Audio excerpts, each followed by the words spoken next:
یہ منظر کچھ زیادہ پرانے نہیں، ابھی 3 مہینے پہلے کی بات ہے۔ آٹے اور گندم کا یہ بحران سابق حکومت کی ناقص منصوبہ بندی اور غلط پالیسیوں کا نتیجہ تھا۔ ایک غلط پالیسی یوریا کھاد کی برآمد بھی تھی۔ ایسے وقت یوریا کی برآمد جب خود ملک کو کھاد کی اشد ضرورت تھی۔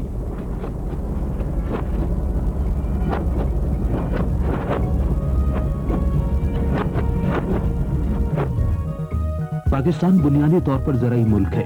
مجموعی ملکی پیداوار میں زرعی شعبے کا حصہ 24% ہے۔ اچھی فصل کا انحصار زمین کی زرخیزی، آبپاشی کے بہتر ذرائع، کسان کی محنت اور اچھے بیج، کیڑے مار دواؤں اور کھاد کی فراہمی پر ہے۔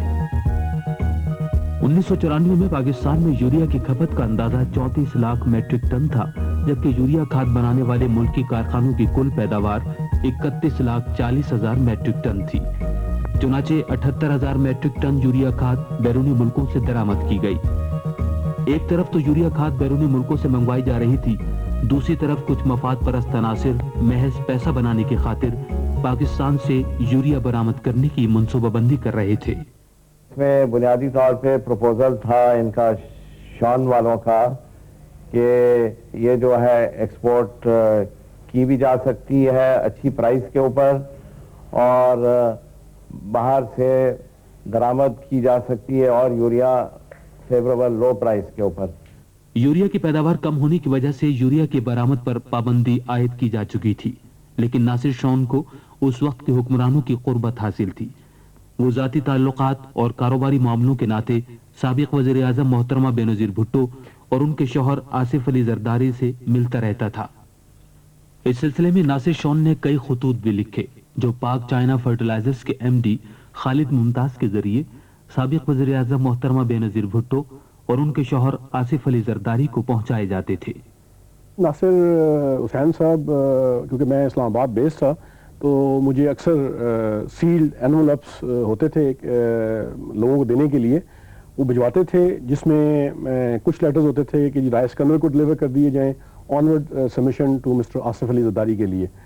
کچھ لیٹرز وہ پرائم منسٹر کو لکھتے تھے جو کہ سیلڈ ہوتے تھے، اور وہ مجھے انسٹرکشن دی جاتی تھیں کہ ان لیٹرز کو تھرو ADC کیپٹن نواز کے for onward submission to the then prime minister Benazir Bhutto کے لیے تھے۔ کچھ لیٹرز جو سیلڈ ہوتے تھے وہ through deputy military secretary colonel Farooq کے ذریعے کہ پرائم منسٹر کو پریزنٹ کر دیے جائیں۔ تو وہ میں لیٹرز جو میرے پاس آتے تھے کراچی سے، میں اکارڈنگلی PM ہاؤس میں ڈلیور کر دیتا تھا۔ سابق حکمرانوں سے انہی روابط اور ملاقاتوں کے حوالے سے ناصر شون نے سابق وزیر اعظم اور ان کے شوہر کو خط لکھ کر 1 لاکھ ٹن یوریا درآمد کرنے کی اجازت طلب کی۔ محترمہ بینظیر بھٹو کو یہ تجویز پیش کرتے ہوئے ناصر شون نے لکھا کہ اگر یہ سودا طے ہو گیا تو ہماری نسلیں سنور جائیں گی۔ چنانچہ ناصر شون کی کمپنی پاک چائنا فرٹیلائزرز کو یوریا کھاد برآمد کرنے کی اجازت دی گئی۔ اس مقصد کے لیے قواعد و ضوابط کو نظر انداز کر کے کابینہ کی اقتصادی رابطہ کمیٹی کو اعلی کار بنایا گیا۔ کابینہ کی اقتصادی رابطہ کمیٹی نے مزید 30,000 ٹن یوریا کھاد برآمد کرنے کی بھی اجازت دی۔ اقتصادی رابطہ کمیٹی نے منظوری تو 30,000 میٹرک ٹن یوریا کھاد برآمد کرنے کی دی تھی، لیکن 14 فروری 1995 کو ناصر شون کی کمپنی کو جو اجازت نامہ جاری ہوا وہ 50,000 میٹرک ٹن یوریا کھاد برآمد کرنے کا تھا۔ اس میں سے 20,000 میٹرک ٹن کھاد اپریل 1995 میں ریل کے ذریعے واگا کے راستے بھارت بھجوا دی گئی، جس کی مالیت 15 کروڑ 80 لاکھ روپے تھی۔ مزید 10,000 میٹرک ٹن کھاد جولائی 1995 میں بھارت بھیجی گئی، جس کی مالیت 7 کروڑ روپے تھی۔ یوریا کھاد کی تیاری میں سوئی گیس استعمال ہوتی ہے۔ گیس کی لوڈ شیڈنگ ہو تو کھاد کی پیداوار کم ہو جاتی ہے۔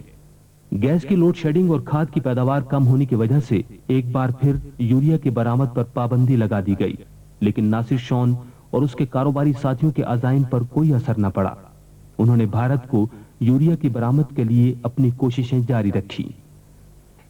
ناصر شون اکثر و بیشتر بیرون ملک سرکاری دوروں میں سابق وزیر اعظم محترمہ بینظیر بھٹو اور ان کے شوہر آصف علی زرداری کے ہمراہ ہوتا تھا۔ ناصر شون کے لیے یہ دورے محض سیر و تفریح کا ذریعہ نہیں تھے، وہ اہم کاروباری معاملوں میں پیش رفت کے لیے بھی ایسے ہی دوروں سے فائدہ اٹھاتا تھا۔ اگست 1995 میں قازقستان کے سرکاری دورے میں ناصر شون کو سابق وزیر اعظم کے ساتھ بھارت کو یوریا کھاد برآمد کرنے کے معاملے پر تفصیلی گفتگو کا موقع ملا۔ اس گفتگو کی تفصیل ناصر شون نے 27 اگست 1995 کو اس وقت کے خوراک و زراعت کے وفاقی وزیر نواب محمد یوسف ٹالپور کے نام اپنے خط میں لکھی ہے۔ ایسا ہی ایک خط ناصر شون نے وزیر اعظم سیکریٹریٹ کے سابق ایڈیشنل سیکریٹری ڈاکٹر وقار مسعود کو بھی لکھا۔ سابق وزیر اعظم کے ساتھ ناصر شون کی اس گفتگو کی روشنی میں بھارت کو مزید یوریا کھاد برآمد کرنے کا معاملہ ایک بار پھر اعلیٰ ترین سطح پر اٹھایا گیا۔ یہ بنیادی طور پہ یہ ہمارا جو اکنامک ونگ ہے پرائم منسٹر سیکریٹریٹ کا، وہ اس کو ڈیل کرتا تھا۔ البتہ میرے پاس بھی آئے تھے ناصر صاحب شون والے، اور مجھ سے ایک دو دفعہ انہوں نے ذکر کیا اور کہ یہ جو ہے معاملہ اس طرح میرا اپروو ہوا تھا ایکسپورٹ، اور وہ رک گیا ہوا ہے اور اس کو کروایا جائے۔ اور پھر وہ انہوں نے میرا خیال ہے پرائم منسٹر صاحب سے بھی وہ ملے تھے اور آصف صاحب سے بھی ملے تھے، اور پھر یہ دوبارہ ای سی سی میں پیش ہوا، بلکہ ہدایت کی گئی کہ اس کو پیش کروایا جائے ای سی سی کے اندر، اور اس کے اندر پھر ای سی سی میں اپروو ہو گیا تھا اس کا ایکسپورٹ۔ ای سی سی یعنی کابینہ کی اقتصادی رابطہ کمیٹی نے یہ منظوری دی بھی تھی یا نہیں؟ اس میں کئی میٹنگز ہوئی، ای سی سی میں بھی دوبارہ گئے اور ہر لیول پہ کئی میٹنگز ہوئی، کچھ میں نے بھی کی۔ آخر کار 12 نومبر کو چٹھی آئی ہمیں پی ایم سیکریٹریٹ سے، ڈپٹی سیکرٹری سے، کہ یہ 20,000 ٹن ڈیسائیڈ کیا ہے کہ یہ بھی ایکسپورٹ کر دیا جائے، اور اس ایکسپورٹ کے بدلے اگر ملک میں ضرورت ہوگی تو یہ اس سے سستا یوریا ملک کے اندر لے کے آئیں گے۔ ناصر شون نے دعویٰ تو یہی کیا تھا کہ اگر ضرورت محسوس ہوئی تو بیرون ملک سے سستی یوریا کھاد منگوا لی جائے گی، لیکن حقیقت یہ تھی کہ ناصر شون کی کمپنی نے کبھی یوریا درآمد کی ہی نہیں تھی۔ پاک چائنا فرٹیلائزر کمپنی جو پرائیویٹائز ہو گئی تھی اور شون گروپ نے اپنی ملکیت میں لے لی تھی، انہوں نے کبھی بھی امپورٹڈ یوریا جو ہے اس کی مارکیٹنگ نہیں کی۔ ناصر شون کو یوریا برآمد کرنے کی اجازت دیتے وقت نہ صرف ملکی ضروریات اور قومی مفادات کو نظر انداز کیا گیا، بلکہ ہر قاعدے قانون اور ضابطے کی دھجیاں بکھیری گئیں۔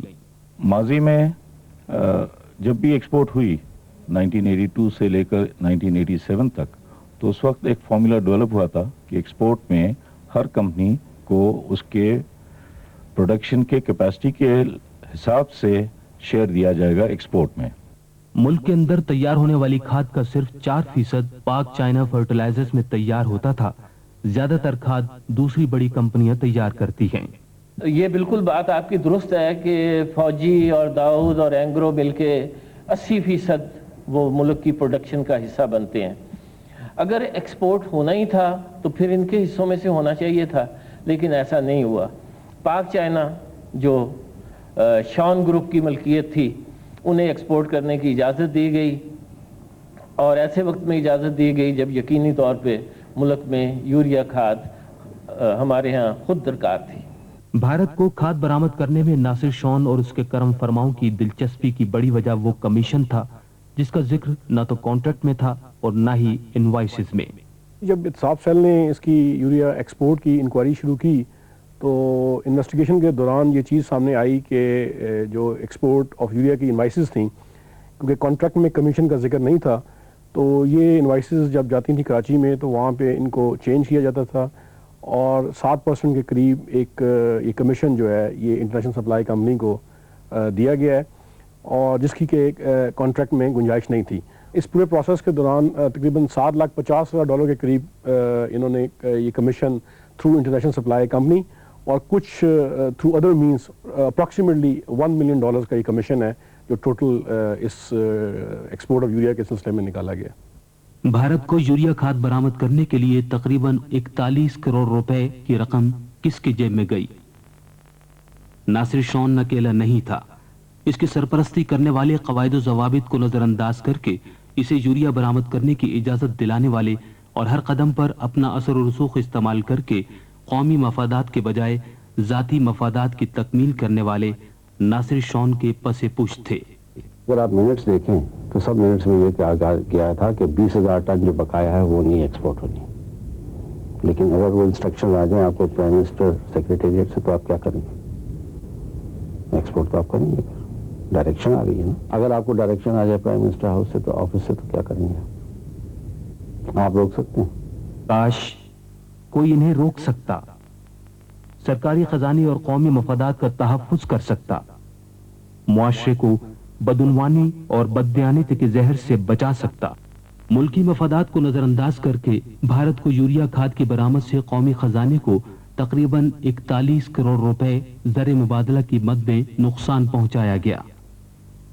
احتساب سیل یوریا کیس کی چھان بین مکمل کر کے ریفرنس چیف احتساب کمشنر کو بھجوا رہا ہے. لوٹ مار مچانے والوں اور قومی مفادات کو زخم پہنچانے والوں کا مقدمہ اب عدلیہ کے سپرد ہوگا.